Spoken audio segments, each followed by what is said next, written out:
Hello mga kamanay kag mga kamanoy, kamusta na po kayo? Today's video, andito tayo ngayon sa park at ito ay tinatawag nila nga Downs View Park. At ako'y magpapasalamat muna sa banana chips na pasalubong ni Titi Pangs galing sa Pilipinas.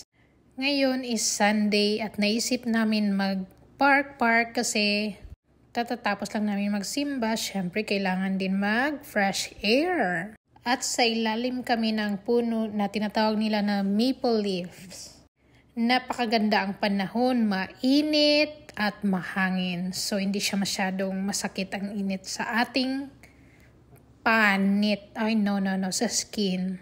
So ito na nga ang dala-dala namin. Syempre kailangan kompleto kaming dala-dala. Kasi naisip namin na dito rin kami mag-dinner. So at ito na nga. Dala rin kami ng portable na upuan. At uupo at mag-cellphone.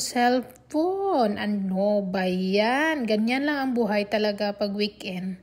Kailangan natin mag-rest. Kasi pagka Monday, syempre sasabak na naman tayo sa trabaho natin. So for the meantime, kailangan natin mag-relax. At ito na nga, mayroon kaming dalang mangga. At pasayaw-sayaw pa pag kailangan na.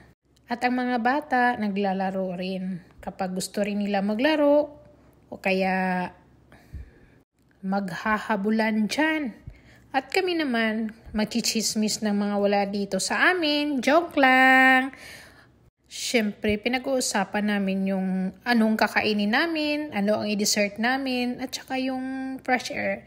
Bawal magchismis pag nag-relax kasi i-stressin mo lang yung sarili mo, diba? Kaya pag relax talaga, nagre-relax talaga kami kumakain. Ayan, ayan yung mangga, napakasarap.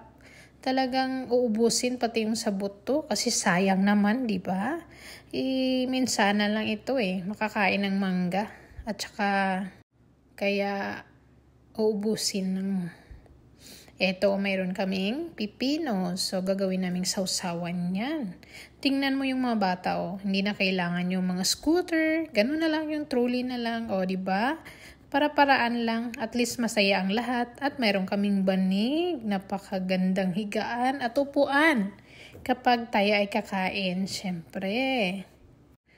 Pwede din matulog pag gusto natin magpahinga muna sa ating banig.